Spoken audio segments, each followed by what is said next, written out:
Welcome back from the break. As it turns out, Keely Meyer left third early. So we head to the bottom of the second, and Embry-Riddle's run is taken off the board as Jasmarie Roberts leads off for the Sun Devils in the bottom of the second. That's unlucky for Embry-Riddle, man.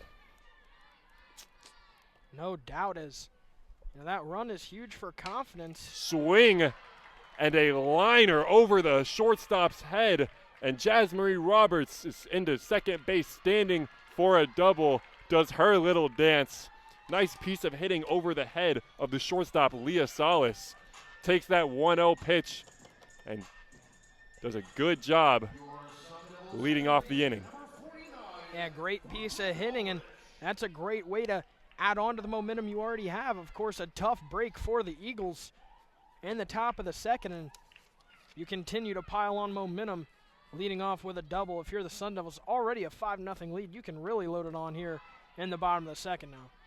Fouling off the first pitch she sees is Brooklyn Ulrich, playing second base tonight. Transfer from Marshall, was the 2025 Sun Belt Preseason Player of the Year. Showing bunt. Pulls it back, 0-1, driven up the middle, off the glove to second. It's going to be out.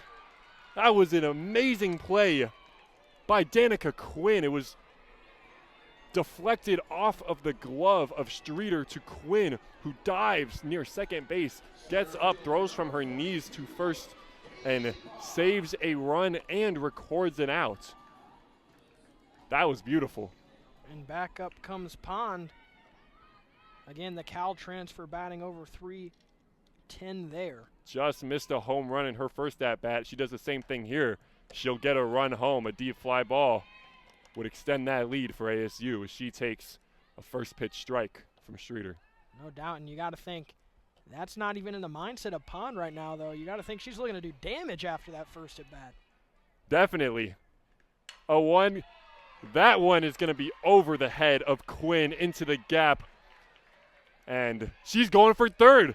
Throw to third is well in time. And she is out at third, trying to stretch a double into a triple. Nice piece of hitting. Found that right center gap. But she is cut down by Jamison with a strong arm. A nice relay to Salas. Yep. But it gets a run home. And one out, trying to, continue to stay aggressive on the base paths and force the Eagles to make a play defensively. But that time, that's exactly what they're able to do. And now you, instead of having another runner in scoring position, lose that advantage and all of a sudden have nobody on with 2 outs. Of course, you get the run in no matter what, though, with the gap double scoring the runner from third. Next up, Samantha Swan. She singled and scored a run in her first at-bat. This one looks like she's trying to go yard. That ball was clobbered. Right center field. DaCosta moving back, but that's just a courtesy jog at that point. That ball over the College World Series sign in right center field. That ball was crushed. Yeah, and just like a swan, that one flew out of here in a hurry. I mean, my goodness, blink your eyes and that one's over the fence. But what a piece of hitting. Again, that's the second homer of the night and 3 doubles on top of that. Just extra bases for the Sun Devils, no matter where you look through the first 2 innings. Making that Eagle defense work a lot. Making that net work, too, as well. As that brings up Ashley Mejia, the right fielder, looking to do some more damage. She doubled on her first at-bat. And that one might be caught, and it will, from Danica Quinn, moving behind the second base bag, just popped up by Mejia.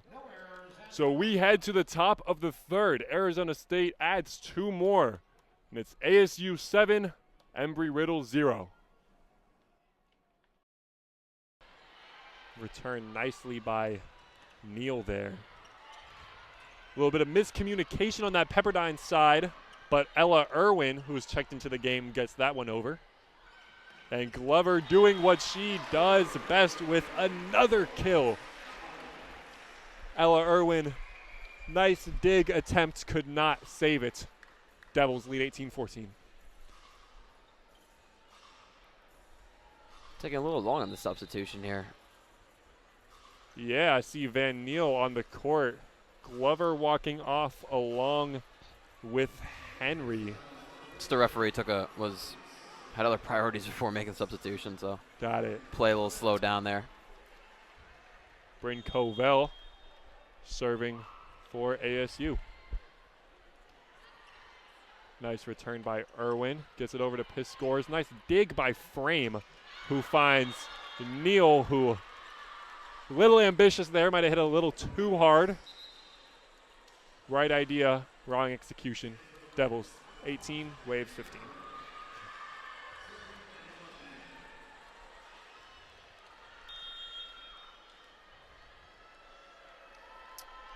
We're yet to see Tatum Parrott for the Sun Devils. Wonder why that is. Nice return by Frame. And Presley gets it over to Piscores. Blocked at the net, returned by Covell. Presley again with another hard hit, returned again. Wow, and we have a bit of a rally going.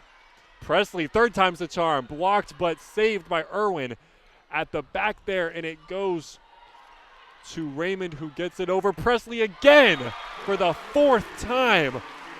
If you don't try the first time or the second time, or in this case the third time, seems like the fourth time is the charm for Kyla Presley. Yeah, she was sending rockets there, but that fourth one was the fastest one easily, and Pepperdine just couldn't get a good enough block like on it. She was leveling up almost, yeah. And it's going to be Jillian Neal again. Nice dig from Neal. And that's going to be Bauer again. Just lightly taps it over, but Faith Frame not expecting it. Tries to dig that one out. Unsuccessful. And the Devils still lead by 3. Really, this is Wave's chance to get back into the set, down by 3 right now. If you don't want to concede this one, you got to get some momentum now. 100%. And when you have Piscores serving, you always like those chances. Presley hits it hard, blocked by Bauer. Goes to Bailey Miller. And she sneaks that one into that back row right there. 2016, Devils 5. Can they get 5 before the Waves get 9? Frame again there with just a backbone play for this team, keeping it alive with an amazing dig, and then Miller with the exclamation point. Frame subbed out for Ella Lewis. But Lewis, error on the serve, and the Waves trail by 3. Our Braden Foxwell has more on her return. After being named the Big 12 Player of the Week earlier this season, ASU's Noemi Glover went out with an undisclosed injury against Pitt and has been sitting out ever since, leaving a hole in the Sun Devil front row. In her absence, the Sun Devils were swept by number 2 Texas, leaving fans questioning if this Arizona State squad could compete with the top teams like they did all last year. Well, this last weekend, Glover made her long-anticipated return just in time for the Sun Devil Classic, and she did not disappoint. Let's take a look. On Friday, Glover suited up against Pepperdine to kick off the homestand, tallying 14 kills and 5 blocks, leading the team in both categories, resulting in an ASU sweep. Against GCU, Glover's 12 kills led the team again, and her season-best .524 hitting percentage boosted the Maroon and Gold to another sweep against their crosstown rivals. And after the third and final sweep of the weekend, this time against Milwaukee, Glover ended the Sun Devil Classic with 30 kills and 11 blocks, earning well-deserved tournament MVP honors. As conference play begins today, Glover's presence has brought a new glow to the Maroon and Gold, and the reigning Big 12 champions are willing to do whatever it takes to defend their title. Back to you guys at the desk. Here's our Braden Foxwell.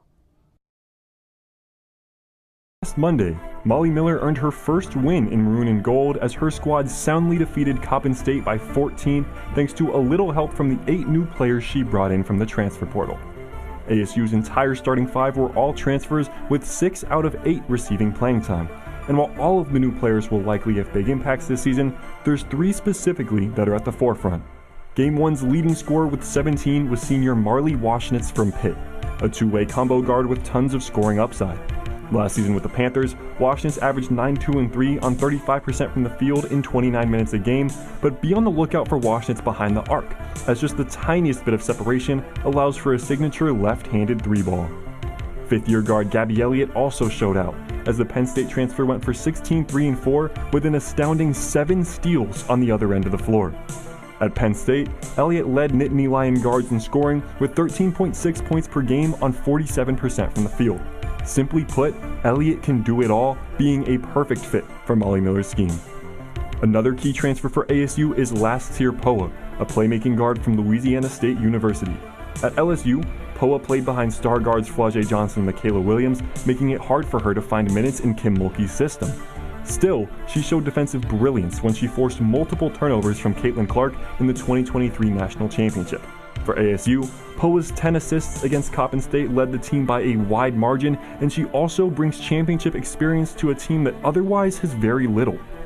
As the season continues to unfold, fans should watch with excitement as these new additions learn to play together, and if everything goes according to Molly Miller's plan, ASU could very well be playing in March.